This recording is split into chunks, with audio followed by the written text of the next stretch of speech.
นี้มีบุญคุณอันใหญ่หลวงที่เฝ้าห่วงลูกแต่หลังเมื่อยังนอนเปลแม่เราเฝ้าโอละเอกล่อมลูกน้อยนอนเปลไม่ห่างหันเหไปจนไกลเมื่อเล็กจนโตแม่ถนอมแม่พายพร้อมย่อมเกิดจากรักลูกปากดวงใจเติบโตเล็กจนใหญ่นี่แหละนาอะไรมิใช่ใดนาเพราะข้าน้ำนมควรคิดนิดให้ดีข้าน้ำนมแม่นี้จะมีอะไรเหมาะสมบอกว่าแม่จ๋าลูกคิดถึงข้าน้ำนมเลือดในอกผสมกลั่นเป็นน้ำนมให้ลูกดื่มกินข้าน้ำนมควรชวนให้ลูกฟังแต่เมื่อหลังเปรียบดังพื้นฟ้าหนักกว่าแผ่นดินบวชเรียนภาคเพียรจนสิ้นหยดหนึ่งน้ำนมกินทดแทนไม่สิ้นพระคุณแม่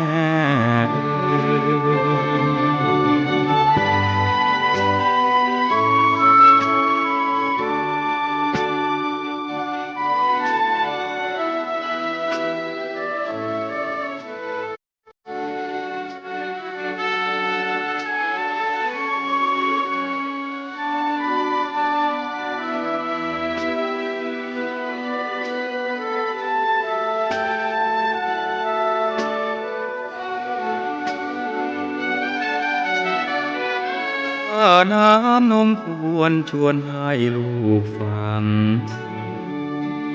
แต่เมื่อหลังเปรียบดังพื้นฟ้าหนักกว่าแผ่นดินบวชเรียนภาคเพียรจนสิ้นหยดหนึ่งน้ำนมกินทดแทนไม่สิ้นพระคุณแม่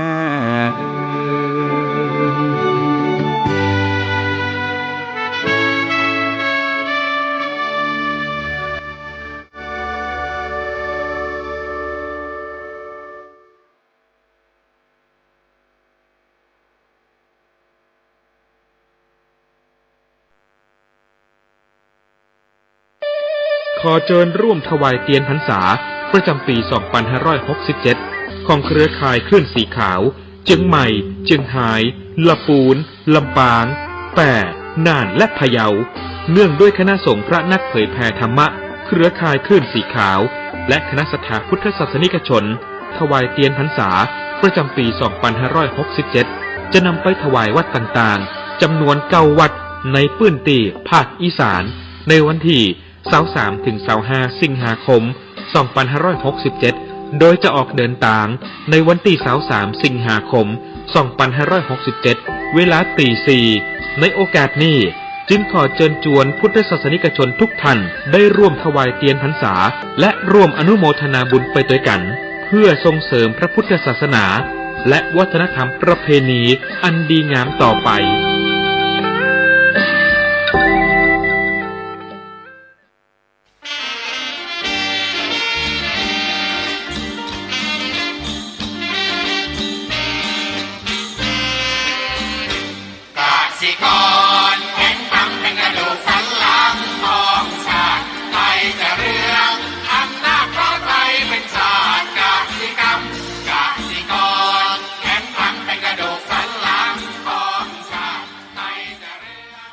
รายการต่อจากนี้ไป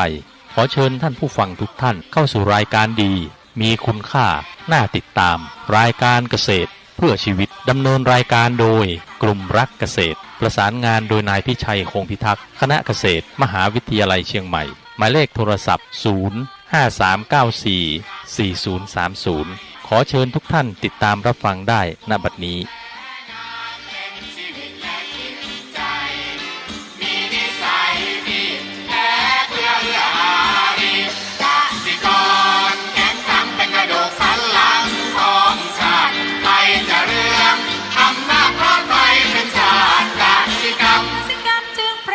เป็นหลักมันอาชีพสำคัญผู้ไทยที่ไรสีใครจะเก็บใครจะแข็งแรงทวี สวัสดีครับท่านผู้ฟังพบกับรายการเกษตรเพื่อชีวิตสำหรับวันนี้เสนอเรื่อง Mindset ก่อนเข้าสู่รายการก็มีธรรมะมาฝากท่านผู้ฟังหัวข้อจากหนังสือพจนานุกรมพุทธศาสตร์ฉบับประมวลศัพท์เรียบเรียงโดยเทพเวทีประยุทธ์โตมหาจุฬาลงกรณราชวิทยาลัยพิมพ์เผยแพร่ปี 2533 หัวข้อธรรมะวันนี้คือสิกขาคำว่าสิกขาแปลว่าการศึกษาการสำเนียกข้อที่จะต้องศึกษาข้อปฏิบัติสำหรับฝึกอบรมมีอยู่3อย่างคือ 1. อธิศีลสิกขาฝึกอบรมในเรื่องศีล 2. อธิจิตตสิกขาฝึกอบรมในเรื่องจิตเรียกง่ายๆว่าสมาธิ 3. อธิปัญญาสิกขาฝึกอบรมในเรื่องปัญญารวมเรียกว่าไตรสิกขาทีนี้สิกขนุตริยะคือการศึกษาอันเยี่ยมได้แก่การฝึกอบรมในเรื่องอธิศีลอธิจิตและอธิปัญญาทีนี้ในสิกขาการศึกษานี่ก็จะมีสิกขาบทคือข้อที่ต้องศึกษาข้อศีลข้อวินัยบทบัญญัติข้อหนึ่งในพระวินัยที่ภิกษุพึงศึกษาปฏิบัติศีล5ศีล8ศีล10ศีล227ศีล311แต่ละข้อเรียกว่าสิกขาบทเพราะเป็นข้อที่จะต้องศึกษาหรือเป็นบทฝึกอบรมตนของสาธุชนอุบาสกอุบาสิกาสามเณรสามเณรีภิกษุและภิกษุณีตามลำดับอันนี้ก็พูดถึงเรื่องสิกขานะท่านผู้ฟังขยายความไปทั้งหมดและ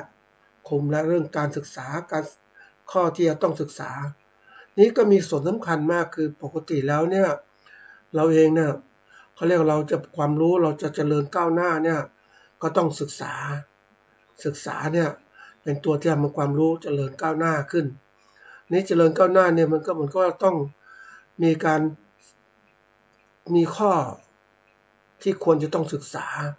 เรียกสิกขาบทนั่นแหละนะในข้อปฏิบัติที่เราเรียกว่าศีลอธิศีลสิกขาเรื่องของศีลอบรมเรื่องศีลอบรมเรื่องจิตอบรมเรื่องปัญญาอันนี้เป็นส่วนสำคัญมากเพราะว่าเมื่อเราเรียกว่าจะปฏิบัติให้ถึงทางแห่งความพ้นทุกข์เนี่ยก็ต้องมีการปฏิบัติที่ถูกทางนะถ้าเราถูกทางได้มันก็ต้องมาจากการศึกษาเป็นเบื้องต้นที่ก่อนเราได้รับบทเรียนจากการศึกษาแล้วเราก็ไปเข้าสู่การปฏิบัติจะทำให้เกิดความเข้าใจที่แท้จริงก็โยงไปสู่ความก็เรียกเรียนรู้แจ้งเห็นจริงก็จะเกิดขึ้นอันนี้เป็นเรื่องสำคัญนะท่านผู้ฟัง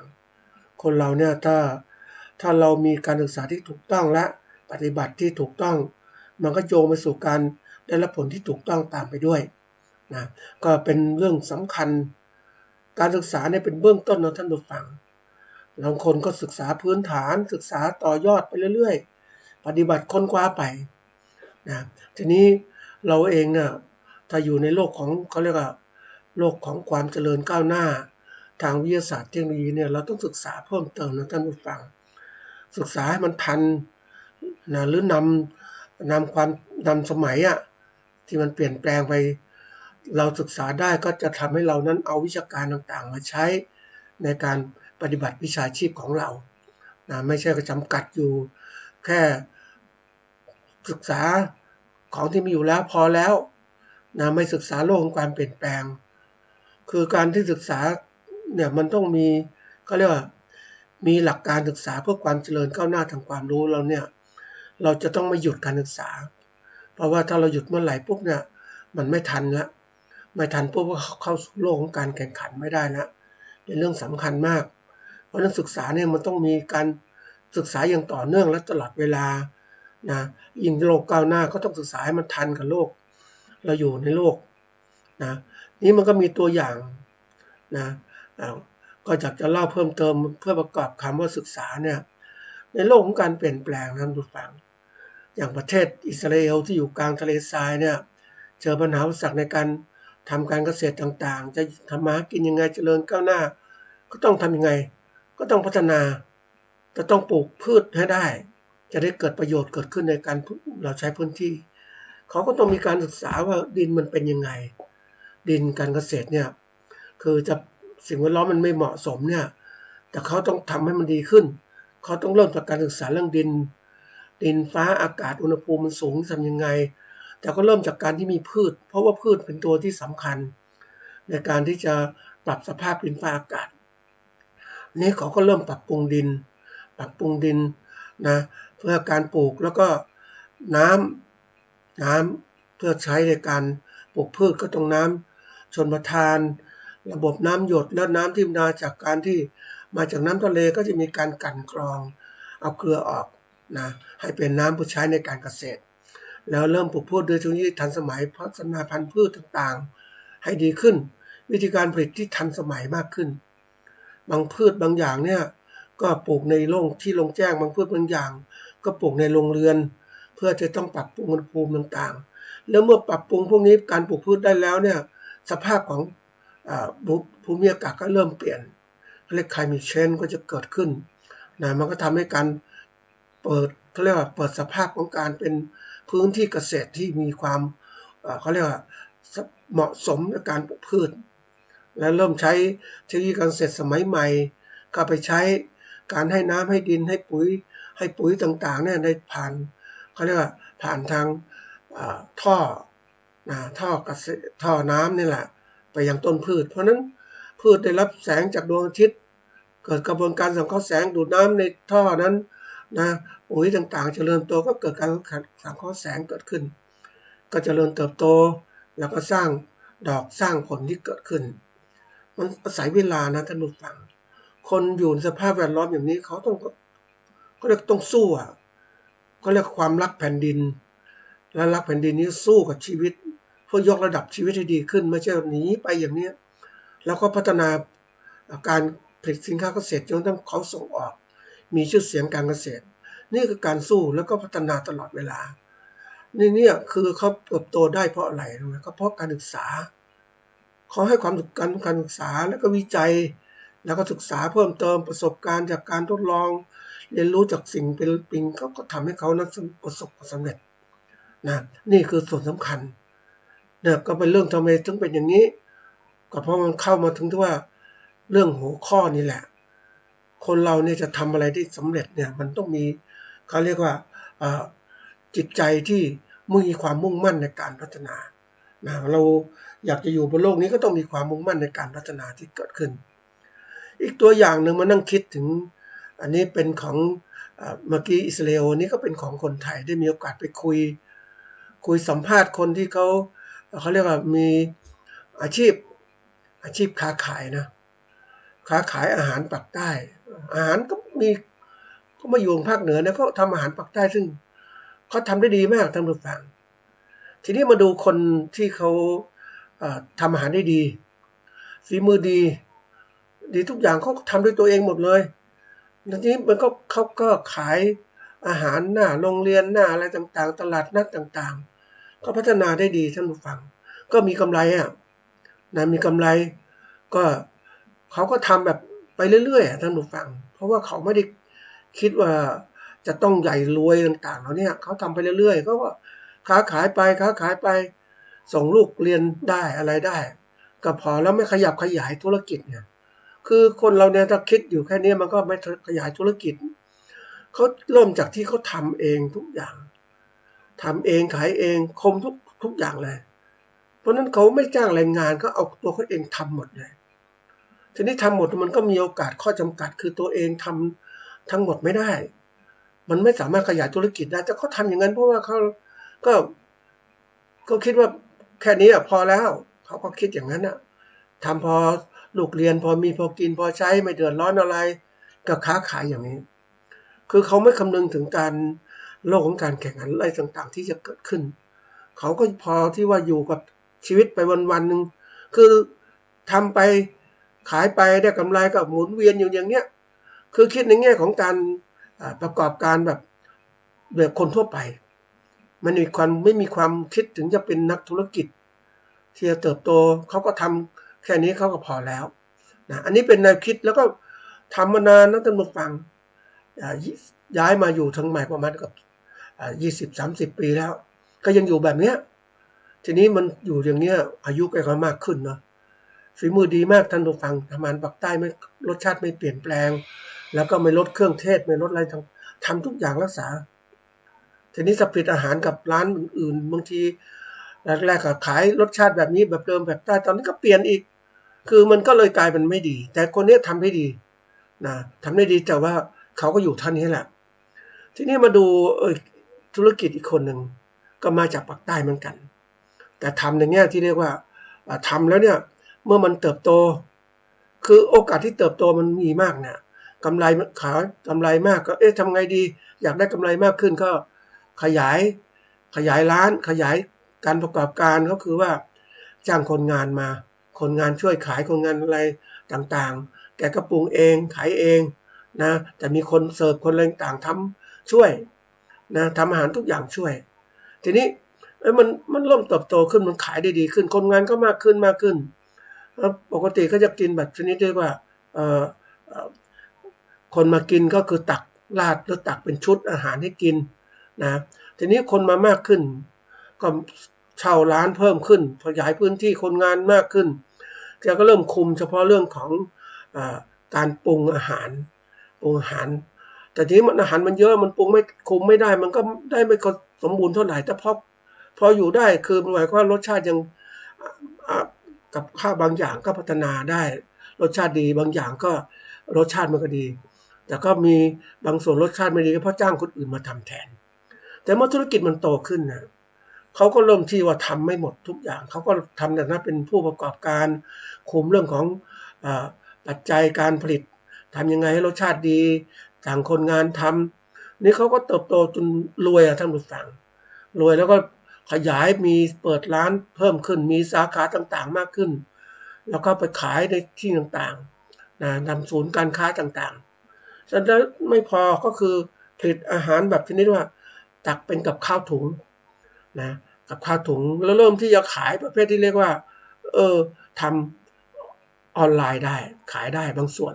นะก็เริ่มทำแล้วเพราะว่ามันเป็นอะไรที่แบบคือจะอยู่เล็กๆแล้วเนี่ยคือคนเราเนี่ยท่านผู้ฟังถ้ามันโตเนี่ยมันจะโตมันหยุดไม่ได้มันก็ลงทุนไปเรื่อยๆนี่มันความคิดความอ่านมันเปลี่ยนนะท่านผู้ฟังเพราะความคิดความอ่านอยากจะเป็นผู้ประกอบการอยากจะมีกำไรเยอะๆผู้ประกอบการนี่คือผู้ที่ประกอบการใช้ปัจจัยผลิตเพื่อจะสร้างผลกำไรซึ่งตัวนี้ก็ผิดจากรายแรกเขามาเริ่มไม่นานเริ่มก็หลังๆนั่นแหละแต่เขาก็เติบโตจนถึงวันนี้มีร้านอาหารของเขาเยอะแยะไปหมดหลายสาขามากเรียกว่าเป็นนักผู้ประกอบการธุรกิจนั่นแหละนะก็ถือได้ที่ยกตัวอย่างมาเปรียบเทียบทำไม2รายถึงแตกต่างกันทำไมเป็นอย่างนี้ก็เพราะว่าคนแรกเนี่ยก็คิดเอาทำแค่นี้พอแล้วอยู่แค่นี้ไม่ขยับขยายไม่คิดอะไรเผื่อเลือกแล้วถ้าปัญหาต่างๆมันเกิดขึ้นจะแก้ปัญหาอย่างไรคือทำมาหากินทุนมันก็หมดไปกำไรก็ได้มาบ้างพอจุนเจืออย่างเนี้ยแต่ถ้าเกิดวิกฤตคนไม่มาทำยังไงร้านขาประจำเขาก็มีอยู่แต่ว่าคนน้อยลงทำไงคู่แข่งมาแล้วทำยังไงนี่คือสิ่งที่เกิดขึ้นแล้วอายุตัวเองก็มากขึ้นเราจะมาทำช้าๆได้รายได้ชั่วโมงสมมติว่าวันๆทำได้กำไรได้500 บาทหรือ1,000 บาทสมมติอย่างนั้นนะเราทำอย่างนี้ด้วยตัวแรงงานตัวเองกำไร500 ถึง 1,000 บาทอย่างเนี้ยถามว่าเราต้องแก่ใช่ไหมต้องอะไรต่างๆใช่ไหมมันเขาเรียกว่ามันไม่คุ้มค่ากับเวลาที่เรามีอยู่ท่านผู้ฟังส่วนรายที่2เนี่ยกระทำมากขึ้นแรกๆกำไรอาจจะอยู่500 ถึง 1,000สมมติจะขยายสาขาขยายร้านขยายสาขามากขึ้น วันนี้กำไรเป็นหมื่นๆนะท่านผู้ฟังแล้วมันก็มีกำไรก็สามารถมีทุนขยายธุรกิจได้รองรับการเปลี่ยนแปลงของโลกต่างๆที่เกิดขึ้นโลกต่างๆที่เกิดขึ้นมันจะทำให้กระทบกระเทือนต่อการผลิตหรือว่าเกิดโควิดระบาดเกิดนักท่องเที่ยวมีมาทำไงแต่ก็มีลูกค้าหมดอ่ะลูกค้าที่ร้านก็มีลูกค้า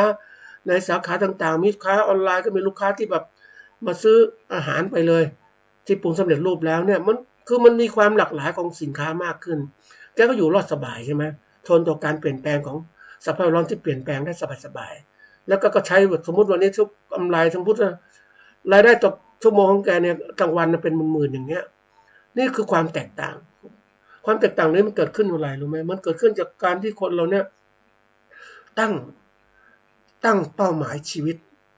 นะเป้าหมายชีวิตของเขาเนี่ยจะต้องเป็นอย่างนี้คนเราบางคนเป้าหมายชีวิตมันเติบโต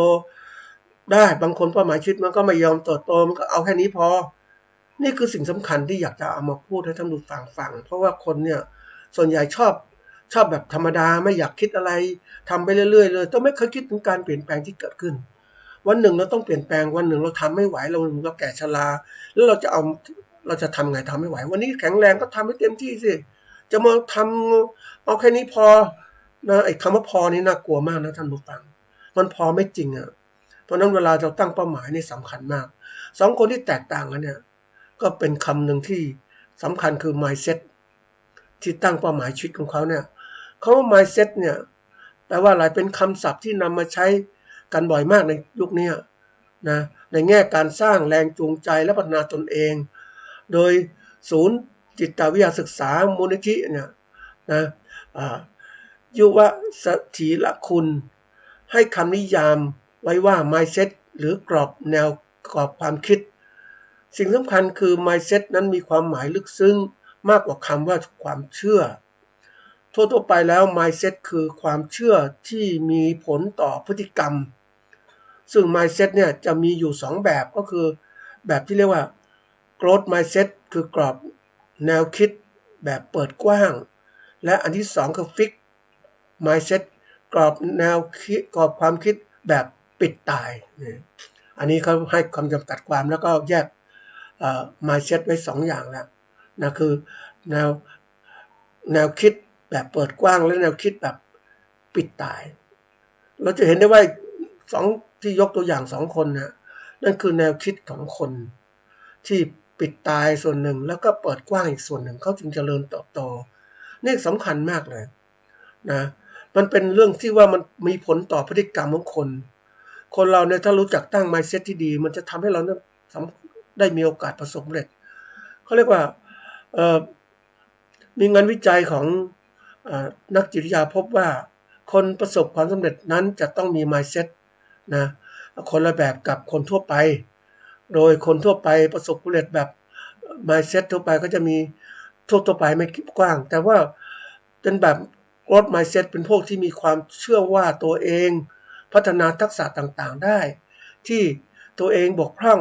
ในขณะที่คนทั่วไปมักจะมีmindset ประเภทเรียก fixed mindset เนี่ยหรือกรอบแนวคิดแบบปิดตายคือคิดว่าตนเองนั้นมีทักษะที่จำกัดไม่สามารถพัฒนาไปได้แล้วเนี่ยอันนี้คือตัวสำคัญนะท่านผู้ฟังนะคนส่วนใหญ่ก็คิดคับแคบมันก็ลำบากแต่เราคิดว่าถ้าเรา mindset ของเราเนี่ยตั้งกรอบแนวคิดของเราตั้งว่าเราสามารถพัฒนาได้ก็ตั้งไว้เลยสิอย่าไปบีบจำกัดให้มันอยู่แค่นั้นคนส่วนใหญ่ก็ถูกบีบแค่นั้นเหมือนกับที่ยกมาพูดในรายการเกษตรเพื่อชีวิตเนี่ยก็เพราะว่าเกษตรกรก็ยังเป็นเกษตรกรเดียวนั้นแหละนะแต่ว่าถ้าผู้ประกอบการเกษตรเนี่ยเขาเติบโตแล้วเขามี mindset อีกแบบหนึ่งเปิดกว้างในการปรับปรุงตลอดเวลาเขาจึงเจริญก้าวหน้าไงท่านผู้ฟังคงสังเกตได้ว่าคนเราเนี่ยสมมุติเรามีพื้นที่นา10 ไร่เนาะเราได้กำไรสมมุติว่าขายได้ข้าวเกวียนละ10,000สมมุติเกวียนละ10,000เนี่ยนะเกวียนละ10,000เนี่ยนะ10 ไร่ละ100เนี่ยก็สมมุติไร่ละตันนึงเนี่ยก็ได้ละกำไรคือลดต้นทุนแล้วเนี่ยสมมุติเกวียนละ 7,000 ได้ไร่ละ 3,000 10 ไร่ก็ 30,000 ปีละ 30,000 แต่ถ้าทำปีละ2 ครั้งได้ปีละ60,000ทำปีละ3 ครั้งได้ 90,000 นั่นคือการใช้พื้นที่เกษตรของเราทำเท่านั้นแหละ ถามว่าเฮ้ยทำไมก็เราคิดที่นั้นเราจะปลูกข้าวเราไม่คิดพืชอื่นแต่เราคิดพืชอื่นได้ไหมไปปลูกลองกองลองสาดปลูกขนุนปลูกไม้ผลต่างๆที่มีมูลค่าสูงขึ้นหรือปลูกมะม่วงน้ำดอกไม้ทวายอย่างเนี้ยมันจะได้มากกว่า93,000ตลอดปีได้มากกว่า50,000แน่นอนแล้ว90,000เนี่ยมันก็พูดถึงค่าแรงเรานะท่านผู้ฟังมันก็น้อยมากแล้วถ้าเราปลูกพืชเชิงเดี่ยวมันก็เสี่ยงภัยต่างๆถ้าปลูกพืชหลายๆอย่างเนี่ยมันก็ช่วยการที่ว่าลดการเสี่ยงภัยต่างๆเราจัดการเวลาอย่างคุ้มค่านี่คือจุดสำคัญศักยภาพเราก็สูงขึ้นด้วยแล้วเราจะทำนาอย่างเงี้ยแล้วเราดูดิ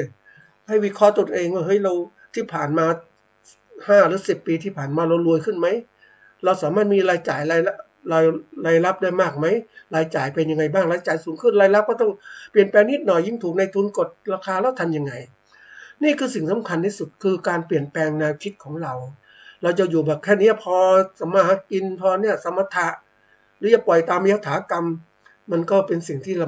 ไม่น่าทำนะครับทุกฝั่งเพราะว่าเราเองเป็นมนุษย์ที่มีศักยภาพสูง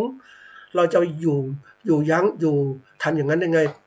ยุคปัจจุบันเนี่ยคนที่เพลินได้มีโอกาสคุยกับคนรุ่นใหม่นะท่านผู้ฟังเขาคิดถึงว่าเฮ้ยเขาไม่ได้ทำแบบเรียกว่าประเภทคนรุ่นเก่าเลยทำเพื่อจะเก็บเงินนะเอาไว้ใช้ตอนแก่เฒ่านะไอ้คนรุ่นใหม่เนี่ยมันเก็บเงินเที่ยวไปขึ้นไปนั้นไปมันไม่คิดมากมายเพราะมีสวัสดิการสังคมมีอะไรพร้อมรองรับมันก็จะอยู่ได้สบายแต่อยู่ได้สบายแบบชนิดที่ก็จะต้องทำแล้วบางคนก็เริ่มว่าเฮ้ยแทนที่60 ปีเกษียณ55 ปีเกษียณไหมนี่เริ่มคิดกันแล้วนะเพราะได้มีโอกาสไปเที่ยวถ้าแก่ชราจะเที่ยวยังไงแนวคิดของคนมันเปลี่ยนนะน้องฟังวันนี้ถึงบอกว่าถ้าเราไม่เปลี่ยนแนวคิดกรอบแนวคิดที่มีผลต่อพฤติกรรมเราเนี่ยก็จะเป็นแบบนี้แหละนะเราต้องฝึกนะท่านผู้ฟังว่าเราต้องมีก็เรียกว่ามีการตั้ง mindset ที่ถูกต้องลงทำที่ถูกต้องนะคนเราเนี่ยถ้าผมก็บอกว่ามันถ้าไม่ตั้ง mindset ถูกต้องมันจะทำให้คนมันเฉื่อยช้าแล้วก็เรื่อยๆไปอย่างเนี้ยนะมันลำบากนะท่านผู้ฟังนะตัวอย่างเช่นคนเราถ้ามันมีแนวคิดก็ว่ากรอบแนวคิดที่เปิดกว้างกับกรอบแนวคิดที่ปิดแคบปิดตายนะเขาบอกความคิดของคนเนี่ยมันแตกต่างกันอย่างเขามีการสำรวจให้เราสำรวจตัวเราเองว่าเรานั้นมีกรอบแนวคิดพฤติกรรมของเราเป็นอย่างไรสำรวจตัวเองคือดูกรอบแนวคิดประเภทแรกคือประเภทที่กรอบแนวคิดที่เปิดกว้างประเภทที่2คือกรอบแนวคิดที่ปิดตายกรอบแนวคิดที่เปิดกว้างก็จะเป็นผู้ที่เรียนรู้สิ่งใหม่ๆพัฒนาตนเองนะแล้วก็เปิดโอกาสการทำงานที่ยากขึ้นทำงานมากขึ้นเรียนรู้จากปัญหาต่างๆนะคำวิพากษ์วิจารณ์ต่างๆพยายามพัฒนาทักษะนะเพิ่มความสามารถขีดความเชี่ยวชาญนะพยายามคือเรียกว่าความพยายามอยู่ที่ไหนความเด็ดอยู่ที่นั่นเขาพยายามตั้งอกตั้งใจทำนะแล้วก็ยอมรับข้อมูลต่างๆเขาเรียกว่ามีการเปิดกว้างให้คนวิพากษ์วิจารณ์ได้และมีข้อต้องการปรับปรุงตัวเองนะแล้วก็ยกย่องความสำเร็จของคนอื่นด้วยก็มีการเขาเรียกว่าเปิดกว้างใจตัวเองยอมรับต่างๆนี่คือตัวสำคัญความคิดเปิดกว้างส่วนความคิดปิดตานั้นคือมีความสามารถอยู่ระดับที่น่าพอใจแล้วไม่ต้องทำเลยแล้วปฏิเสธงานยากทำเพื่อเสี่ยงความเป็นผิดพลาดต่างๆกลัวหมดเลยเอาแค่นี้แหละเพื่อสบายของเราแล้วก็พยายามอย่างหนักที่จะให้ได้รับการติชมในแง่ดีเนี่ยพยายามมันได้ดีเนี่ยเสียไม่รับเปิดไม่ยอมเปิดเพิกเฉยต่อคำติชมของคนอื่นพยายามที่จะเขาเรียกว่าความพยายามนะคือสิ่งเปล่าประโยชน์นะบอกพยายามไปแล้วเนี่ยก็เปล่าประโยชน์ทำแล้วไม่ได้อย่าพยายามเลยนะอยู่แค่นี้พอแล้วละเนี่ยแล้วก็ยอมแพ้ต่อสิ่งต่างๆอย่างง่ายดายไม่สู้เขาเรียกซ่อนจุดบกพร่องไว้เพื่อไม่ให้คนอื่นเห็นใช้เป็นตัวตัดสินคนนะปิดบังตัวเองรู้สึกกลัวแล้ววิตกกังวลเมื่อคนรอบข้างประสบความสำเร็จคือโลกมันเปลี่ยนแปลงท่านผู้ฟังคนที่เราอยากจะประสบความสำเร็จเราต้องเปิดกว้างตัวเองเรียนรู้ถึงใหม่ๆยอมรับว่าทำไมแพ ภาคเกษตรหรือไม่พัฒนาร่วมอยู่นี่เพราะคนเราเนี่ยสังคมเกษตรเราอยู่สังคมเดี๋ยวนี้มันก็ยังบอกว่าเราก็แยกกันอยู่นะตั้งแต่เป็นครอบครัวแยกกันอยู่แล้วเนี่ยแล้วก็อยู่ก็ทำอาชีพเกษตรอย่างเนี้ยคืออยู่ในโลกของในชนบทอ่ะในกลุ่มของตัวเองไม่ได้มองโลกเกษตรที่กว้างขวางขึ้นถ้าเราไปรู้เกษตรเราเรียนรู้โลกเกษตรกว้างขวางขึ้นอย่างที่บอกอิสราเอลมันทำไมก็เติบโตอย่างขนาดนี้ทั้งที่ดินก็เป็นทะเลทรายแต่ประเทศไทยได้ดินก็ดีหมดนะดีดินดีอะไรดีป่าไม้ก็ดีแต่ทำให้ป่าไม้หมดไปดินกลายเป็นทะเลทรายมีความแห้งแล้งเกิดขึ้นแล้วอพยพย้ายที่ดินเปลี่ยนพื้นที่ไม่ยอมปลูกเลยอันนี้เรื่องจริงนะท่านผู้ฟังอยู่ในเพลินว่าได้มีอาชีพทำนาเนี่ยเราทำนาแล้วก็คิดกับพื้นที่ต้องปลูกนาละปลูกข้าวอย่างเดียวไม่ได้คิดพืชอื่นแต่เวลาตอนแรงๆโอ้โหนามันร้อนมากเลยเขาเรียกพยับแดดเต็มไปหมดเลยแล้วพอเราพื้นที่มันว่างมันร้อนต่างๆทั้งหมดแต่ถ้าเราปลูกพืชมันล่ะแล้วปลูกมะม่วงปลูกอะไรต่างๆมันจะร่มเงาเป็นตั้งพักทำนู่นทำนี่ได้เห็นไหมคือการที่เราคิดโลกที่กว้างขวางมันจะทำให้เราเขาเรียกสร้างความสมดุลของสิ่งแวดล้อมทางภูมิอากาศที่เกิดขึ้นแต่เราคิดเฉพาะมุ่งมองว่าทำเกษตรทำนาว่างจากนาก็ไม่ทำอะไรพื้นที่ก็ว่างเปล่ามันไม่ได้ใช้พื้นที่ก็ร้อนนะท่านผู้ฟังอันนี้คือตัวอย่างเราคือโลกที่คับแคบมันเป็นตัวสำคัญในการทำให้คนคิดคับแคบแต่เราเปิดกว้างเราได้ศึกษาโลกต่างๆมากขึ้นเราก็จะเรียนรู้โอ้มันเป็นอย่างนี้นะในโลกมันนี้นะเราที่สัมภาษณ์ท่านที่นำมาออกรายการคือได้คุยกับคนเนี่ยนะแล้วเห็นว่าเขามีทำไมเขาเจริญก้าวหน้าคนบางคนเป็นนักธุรกิจประสบความสำเร็จคนบางคนก็ยังอยู่ยำเดิมอย่างเนี้ยใช้ชีวิต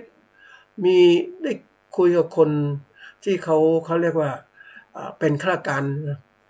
ารทหารเขาเรียนจบโรงเรียนใน10เหมือนกันนะอีกคนหนึ่งจบใน10ปลดเกษียณได้ยศร้อยเอกไปร้อยตรีอีกคนปลดเกษียณได้ยศพันเอกมันแตกต่างกันนะเรียนโรงเรียนใน10เหมือนกันในทุกอย่างนะแต่ความคิดความอ่านของคนใช้ชีวิตของคนมันแตกต่างกันคนที่มีความมุ่งมั่นในการประสบความสำเร็จก็จะต้องคิดหาทางพัฒนาตัวเองตลอดเวลาเนี่ยแล้วก็จึงเติบโตก้าวหน้าถามให้ทำไมเป็นอย่างนั้นได้คุยกับคนที่เขาใน10ที่เกษียณมาเขาเรียกว่าได้ลดร้อยตี60 ปีได้100 ตีจากใน10นี่แหละก็เลยทำไมเขาเป็นอย่างนี้ก็ใช้ชีวิตไปเรื่อยๆไม่คิดอะไรแล้วก็ถึงกินถึงเที่ยวก็เที่ยวไปมันสนุกไปหมดน่ะคือไม่ได้คิดวางแผนชีวิตของเขาจะเป็นยังไงเขาก็คิดว่าขอมีความสุขอย่างนั้นทำอย่างเงี้ยไปไม่ต้องคิดอะไรมากมายคือมันเป็นเขาเรียกข้าราชการนะบางทีคำว่าข้าราชการมันก็ฆ่าเนาะทีนี้ฆ่ามันก็ขอสักไข่ไม่โทรฆ่าเนี่ยนี่ก็มันก็ฆ่าเหมือนกันนะข้าราชการแต่มาข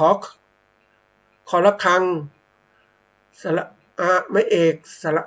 ฆ่าเนี่ยคือการทำลาย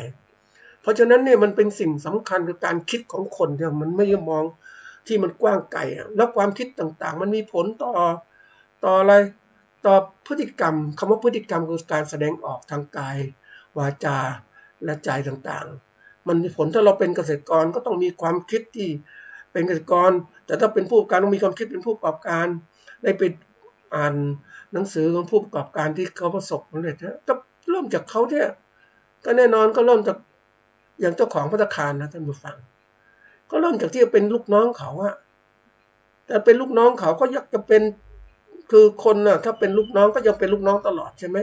แต่เมื่อไหร่ก็ตามกลายร่างจากลูกน้องเป็นเจ้านายนะมันจะเปลี่ยนแปลงนะคือความคิดมันเริ่มนะแล้วเมื่อเป็นเจ้านายปุ๊บความคิดก็เริ่ม mindset ก็เปลี่ยนไปอีกฉันจะต้องเป็นเจ้าของธุรกิจ2 ตัวแล้วก็ขยายธุรกิจต่างๆโอ้ยมันก็เลยร่ำรวยอ่ะ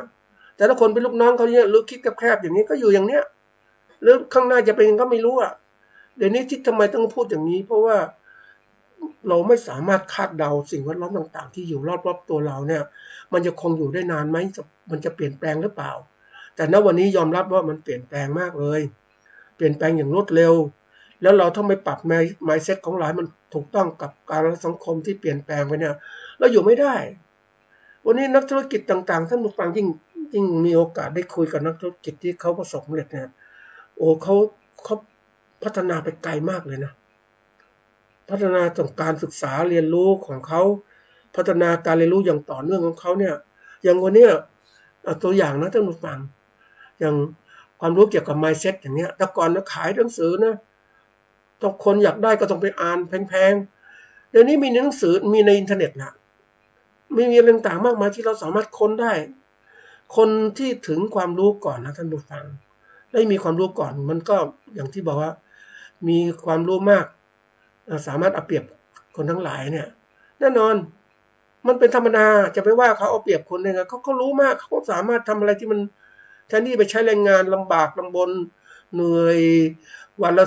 300-500 บาทเหนื่อยแต่เรามีความรู้มากเราเป็นผู้บริหารเนี่ยเป็นCEOโหวันละ10,000อย่างเงี้ยโอ้มันแตกต่างกันนะแล้วเราจะว่าคนวันละ10,000เอาละได้เปรียบมันเป็นธรรมชาติของคนน่ะท่านผู้ฟังคนที่มีความรู้ก็สามารถก็ย่อมมาเปรียบคนทั้งอ่อนแอธรรมดาไปเห็นปลาฉลามที่มันกินปลาเล็กๆอ่ะคือมันต้องเติบโตจากปลาเล็กๆอ่ะมันกินเล็กๆอ่ะมันต้องตัวใหญ่ใช่ไหมคนที่เป็นเจ้าของธุรกิจขนาดใหญ่เขาเติบโตเขารู้จักกินปลาเล็กๆนะซึ่งสามารถจะทำตัวเองให้โตขึ้นได้ยิ่งตัวเองโตก็ต้องกินปลาเล็กตลอดเวลาใช่ไหมกลายพันธุ์แล้วอ่ะเป็นปลาเหมือนกันแต่คนละปลาละปลาฉลามเนี่ยนะกับปลาอะไรปลาทะเลตัวเล็กๆอย่างเงี้ยมันก็แน่นอนธรรมชาติเป็นอย่างนั้นเพราะฉะนั้นวันนี้มันสิ่งนี้มันเกิดขึ้นมันเป็นธรรมชาติแล้วก็มันก็อย่างที่บอกว่าถ้าเราไม่พัฒนาตนเองนะเราเป็นปลาฉลามด้วยกันสมมติเราปลาฉลามด้วยกันจะเราจะกินปลาตัวกินปลาเล็กก็จริงแต่ว่ามันกินน้อยอ่ะกินน้อยอ่ะไอปลาฉลามมีตัวนึงมันก็ปลาฉลามเหมือนกันแต่มันกินเยอะมันก็โตใหญ่ขึ้นอะไรขึ้นความว่องไวอาหารการกินพลังงานในตัวมหาศาลนี่คือตัวอย่างการแข่งแย่งชิงดีในโลกของธุรกิจเกษตรเรื่องธุรกิจต่างๆมันมีมากมายทีเดียวนะท่านผู้ฟังดูแล้วเนี่ยมันเป็นสิ่งที่เขาเรียกว่าน่ากลัวนะน่ากลัวคือเรารู้มากเกินไปเนี่ยยังเห็นว่าเอาละง่ายๆอ่ะผู้ประกอบการธุรกิจเกษตรเกษตรนี่แหละเลี้ยงสัตว์เนี่ยนะร่ำรวยทีนี้เขาก็จะลดคู่แข่งเห็นไหมคู่แข่งก็คือเกษตรกรรายย่อยๆเนี่ยเป็นคู่แข่งเขาเลี้ยงหมูก็ไม่ได้มาตรฐานอะไรต่างๆเนี่ยก็เลยต้องพยายามทำไงให้มันยกระดับการผลิตเขาดีขึ้นเขาคุมมีฟาร์มใหญ่ๆเขาก็เลยทำยังไงมันดีขึ้น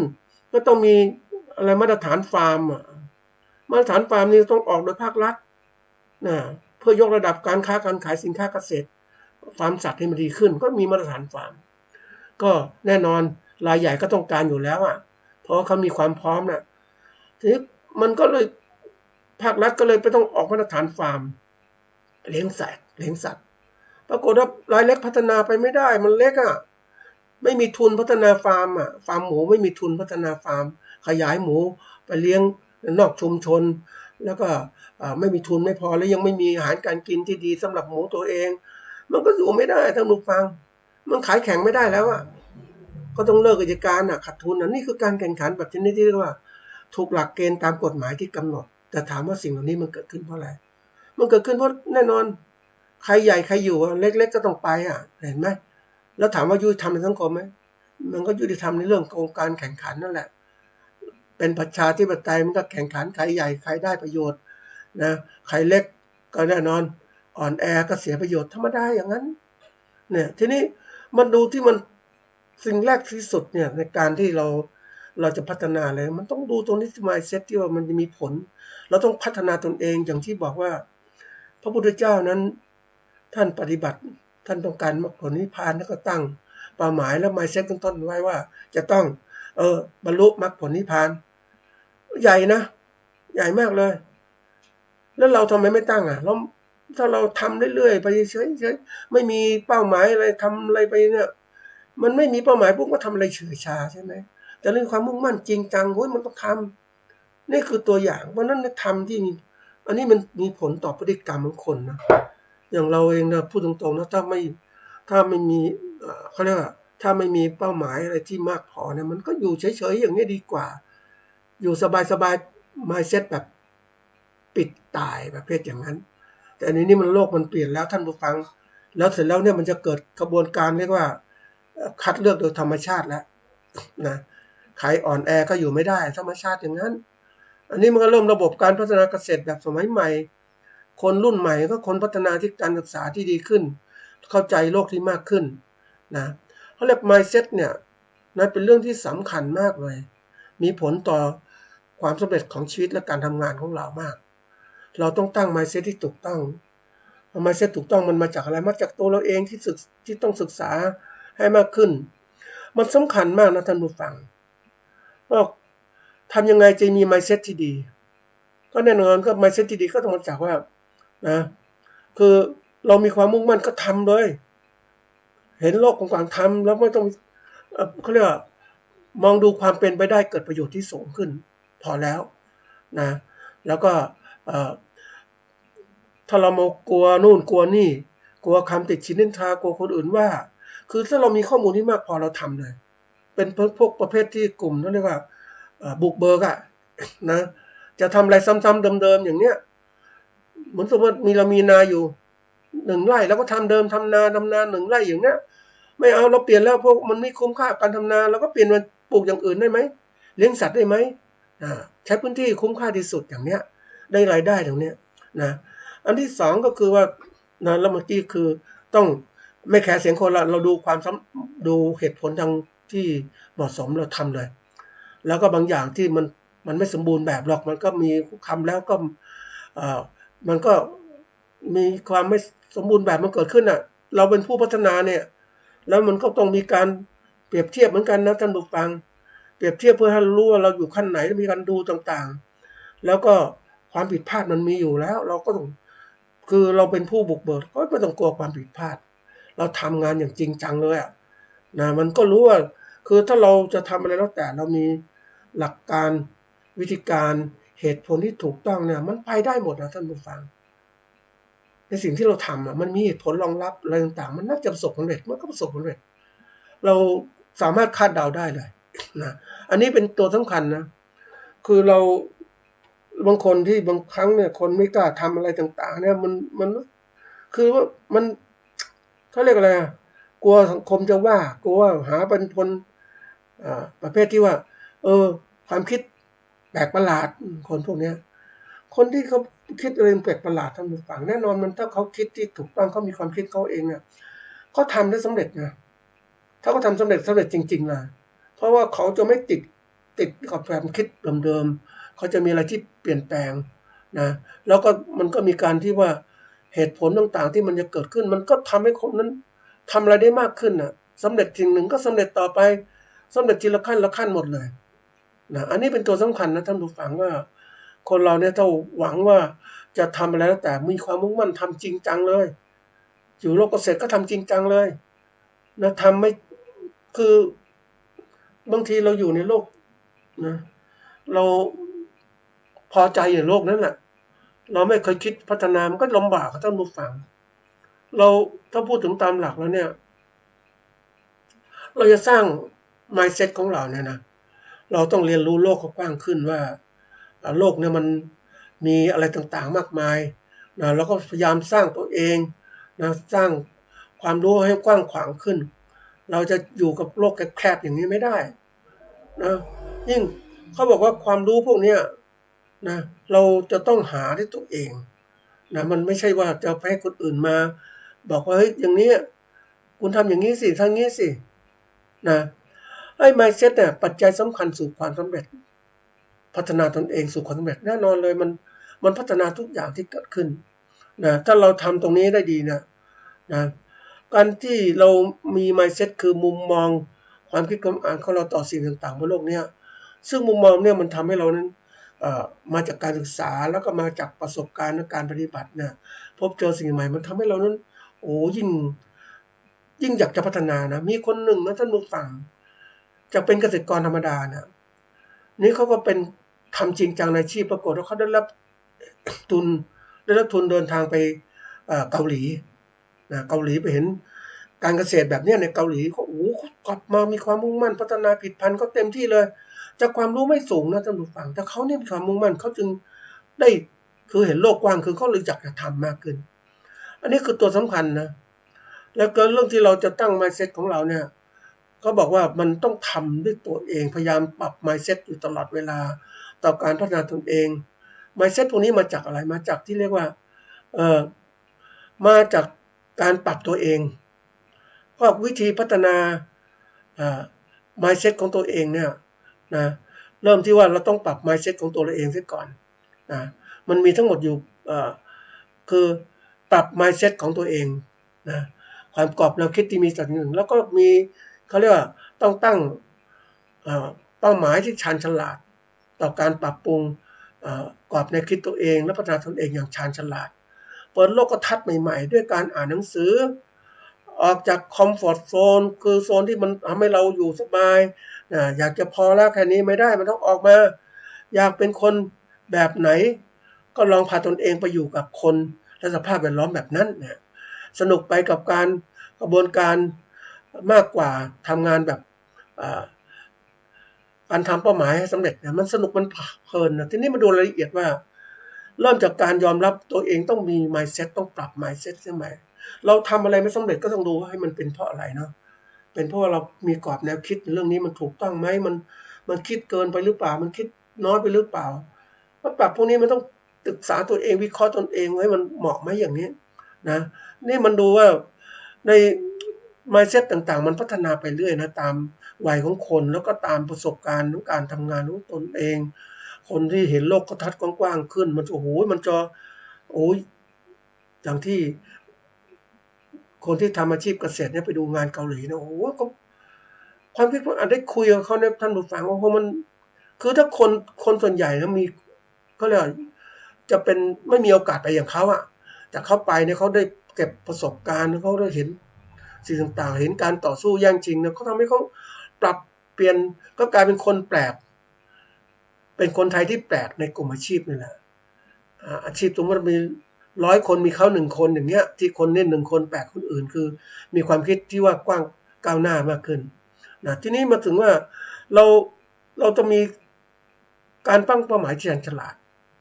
นะในการปรับ mindset และพัฒนาตัวเองอย่างฉลาดนั้นหลายคนนะก็บอกว่าการตั้งเป้าหมายเนี่ยที่เจาะจงนะวัดผลได้อันนั้นธรรมดานะทำได้จริงแต่ทีนี้เนี่ยมันช่างก็เรียกเป้าหมายเล็กๆแต่เป้าหมายใหญ่ต้องทำไว้เหมือนกันนะต้องเตรียมการต่างๆเขาเรียกการทำอย่างชาญฉลาดนะมีสติปัญญาประกอบด้วยนะมันทำให้เราสำเร็จได้ถ้าเราคิดให้มันดีถ้าเราทำอะไรเล็กๆมันก็ได้เล็กๆนั่นแหละท่านผู้ฟังนะมันก็ได้กรอบเล็กๆถ้าเราทำใหญ่ก็ได้กรอบใหญ่ขึ้นแล้วเราจะอยู่ตรงไหนกรอบใหญ่ก็พัฒนาตนเองเปิดโลกทัศน์เนี่ยคำว่าโลกทัศน์ก็คือวิสัยทัศน์การมองไปข้างหน้าให้มากขึ้นบางคนวิสัยทัศน์บางคนก็มาจากการอ่านหนังสือเดี๋ยวนี้มาดู YouTube ดู Facebook อันนี้ไม่พอเราจะไปบนโลกทัศน์ก็ต้องไปดูโรงงานของคนที่ทำเรื่องราวต่างๆในประสบความสำเร็จในอาชีพเรียนที่เราจะทำแล้วดูงานต่างประเทศอย่างเนี้ยนี่คือตัวอย่างนะมันเปิดโลกทัศน์ที่กว้างขวางขึ้นแล้วมันเห็นโลกต่างๆที่เปลี่ยนแปลงมันก็เอามากำหนดโลกทัศน์ตัวเองแล้วก็วิสัยทัศน์การทำงานตัวเองและภารกิจที่เราต้องทำนั่นแหละคือพวกนี้มันมีผลนะท่านผู้ฟังถ้าเราดูแล้วเราทำอะไรเฉยๆเรื่อยๆไปโลกทัศน์เราก็คับแคบแค่นี้แหละนะแต่ไปดูคนพูดมันขยันยิ่งไปดูคนที่เขาเรียกมันประเภทแอคทีฟนะมีความกระตือรือร้นมากเลยมันแตกต่างนะท่านผู้ฟังคือดูคนหนึ่งที่เฉยเรื่อยๆจะกินจะเที่ยวสนุกสนานกินเรื่อยๆคือมันไม่กระตือแต่อีกคนมันกระตือรือร้นมันทำนู่นทำนี่ทำด้วยความว่องไวเราทำการงานต่างๆก็ดีมากเลยก็เลยมีความก้าวหน้านั่นแหละเหมือนในร้อยตีกับอะไรในพันเอกนะที่มาจากเรียนใน10เดียวกันนั่นแหละมันเป็นอะไรที่มันเห็นชัดเจนคือคนที่มันมีโลกทัศน์ที่กว้างนะท่านผู้ฟังเราก็อยากพัฒนายิ่งเคยพาคนไปดูงานใหม่ๆคนที่เขาจากพัฒนาตัวเองเขาจะถามโน่นถามนี่ก็ตูรุล้นโอ้ยแล้วรีบพัฒนาความรู้ต่างๆแล้วยิ่งมีหนังสือใหม่ๆยิ่งไปดูอ่านมากขึ้นเลยท่านผู้ฟังมันเปลี่ยนทำให้โลกมันเปลี่ยนนะการอ่านเป็นตัวสำคัญนะท่านผู้ฟังที่เราจะต้อง ใช้ความรู้ตัวนี้อ่านหนังสือเดี๋ยวนี้เรามี YouTube เลือก YouTube ดีๆ Facebook ดีๆมีสารคดีต่างๆหาความรู้มาให้มากนะท่านผู้ฟังไม่ใช่ปล่อยเวลาไปดูละครดูอะไรมันเก็บได้ความรู้ที่เดียวเองอะแต่เรารู้ว่าเวลามันมีคุณค่าเราก็รีบจัดการได้ท่านผู้ฟังเราจะมาช้าไม่ได้เหมือนนักศึกษาที่จบแล้วเนี่ยมันก็ต้องมีความคิดความอ่านเร็วๆมันถึงจะพัฒนาได้เร็วทีนี้บอกว่าออกจากเขาเรียกโซนแห่งความปลอดภัยตัวเองอ่ะขอบเขตความปลอดภัยตัวเองสบายตรงนี้ก็อยู่ตรงนี้ไม่อยากไปไหนละนะเหมือนกับเราเดินทางท่านผู้ฟังเราระหว่างทางไปเจอโรงแรมดีก็พักพักนานเลยนะแล้วไม่เดินทางต่อไม่คิดถึงอะไรอยู่ความสุขแค่นี้พอแล้วบรรยากาศดีมากเลยหรือไปจอบอาชีพเกษตรประสบความสำเร็จแค่นี้ดีมากเลยลืมไปว่ามันเป้าหมายจริงๆมันต้องมีการเปลี่ยนแปลงมันต้องไปถึงเป้าหมายสำเร็จที่แท้จริงไม่ใช่อยู่แค่นี้ไอ้คอมฟอร์ตโซนเนี่ยมันเป็นตัวสำคัญนะท่านผู้ฟังคนมันก็บอกแค่นี้ปลอดภัยแล้วสบายแล้วมันลืมไปว่าไอ้คอมฟอร์ตโซนมันเปลี่ยนนะท่านผู้ฟังมันเคลื่อนที่ได้นะเหมือนเราสมมติเราบอกมีเงินล้านแค่นี้โอ้สบายแล้วอยู่ได้หลายปีเลยนะเอาคอมฟอร์ตโซนไอ้ตัวนี้ครอบตัวเองว่าฉันมีเงินล้านฉันพอใจแล้วอยู่แค่นี้แต่ที่ไหนได้มันไม่ใช่อย่างนั้นโลกมันเปลี่ยนนะไอ้ค่าเงิน1 ล้านมันเปลี่ยนไปหมดละในสมัยก่อน100 บาทก็ซื้อของซื้ออาหารได้เลยสบายเดี๋ยวนี้300 บาทนะกินอาหารเนี่ยเพราะนั้นค่าเงินมันเปลี่ยนตกต่ำลงทุกวันแล้วมันจะอบอุ่นได้ไหมไม่ได้มันต้องเตรียมการต่างๆเหล่านี้เป็นสิ่งสำคัญที่สุดเราต้องออกตรงนี้ไปหาความที่เรียกว่าที่ดีขึ้นแล้วอยากจะรู้ว่าเราจะเป็นคนแบบไหนเนี่ยเราชอบแบบไหนก็พาตัวเองไปสู่โลกแบบนั้นเราอยากเป็นนักธุรกิจประกอบการก็เข้าไปสู่โลกของคนประกอบการก็จะมีความคิดความอ่านที่แตกต่างกันมีสภาพแวดล้อมแตกต่างกันเราเห็นผมจะทำให้เรานั้นตื่นรู้ล้นอยากจะเป็นคนอย่างเขานะเป็นสิ่งที่สำคัญมากตัวเนี้ยเขาเรียกคนที่ดูงานต่างๆจะเห็นโลกต่างๆกว้างขวางขึ้นนะอยู่โลกเกษตรถ้าเราไปดูเนี่ยแต่ก่อนไปดูฟาร์มโชคชัยนะฟาร์มโคนมไทยเดนมาร์กมันออกมามันแรกๆเลยท่านผู้ฟังนะโอ้โหตั้งที่สระบุรีโอ้โหทำธุรกิจเลยมันทำไมเลี้ยงวัวขาวดำอ่ะแบ็คแอนด์ไวท์อ่ะมีลมตลอดมีวัวเต็มหมดเลยในทุ่งหญ้าโอ้ไม่ให้น้ำแบบสปริงเกิลนะโอ้โหใหญ่โตอากาศมันดีมากเหมือนต่างประเทศเลยเนี่ยแล้วเลี้ยงวัวยังไงเขาเติบโตแล้วมีโอกาสไปดูว่าเป็นเจ้าของฟาร์มวัวจะทำไงเนี่ยแล้วต้องทำแบบนี้ไม่ใช่ว่าเลี้ยงแบบจูงวัว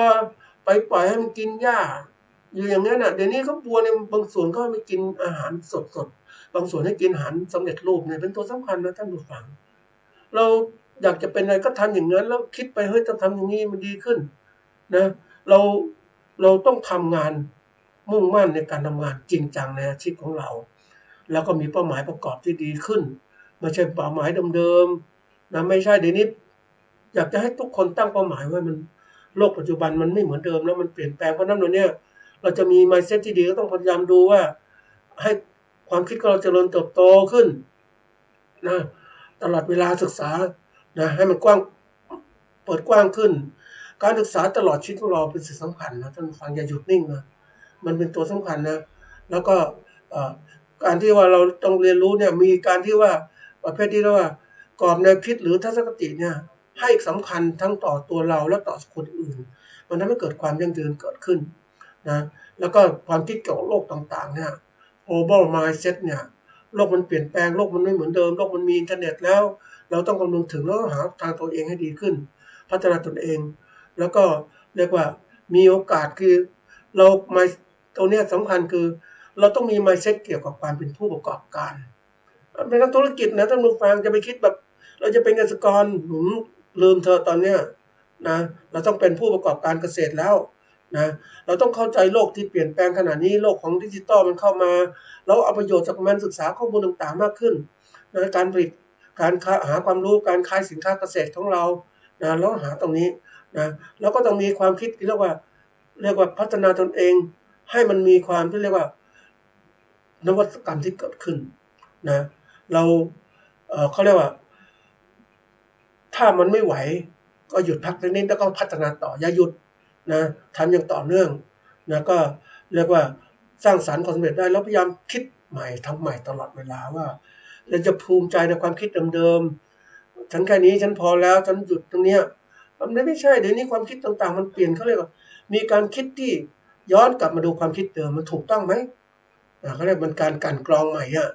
มันเห็นข้อผิดพลาดหรือข้ออะไรต่างพัฒนาตัวเองอย่างต่อเวลาเขาเรียกคิดอย่างต่อเนื่องนะmindsetตัวนี้สำคัญมากนะท่านผู้ฟังไอ้คิดอย่างต่อเนื่องเนี่ย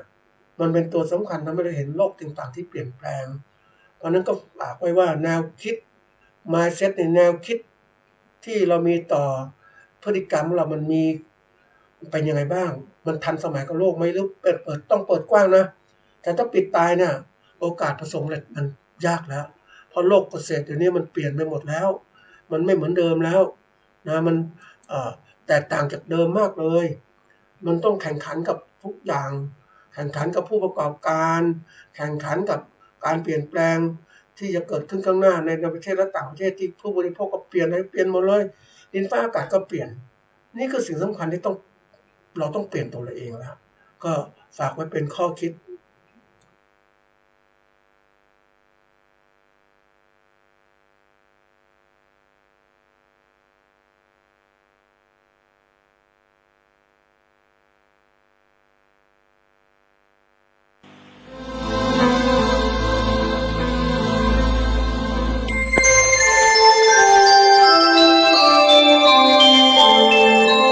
ขณะนี้ท่านกำลังฟังสถานีวิทยุกระจายเสียง FM 104.5 เมกะเฮิรตซ์ ขอเชิญร่วมถวายเทียนพรรษาประจำปี 2567 ของเครือข่ายคลื่นสีขาวเชียงใหม่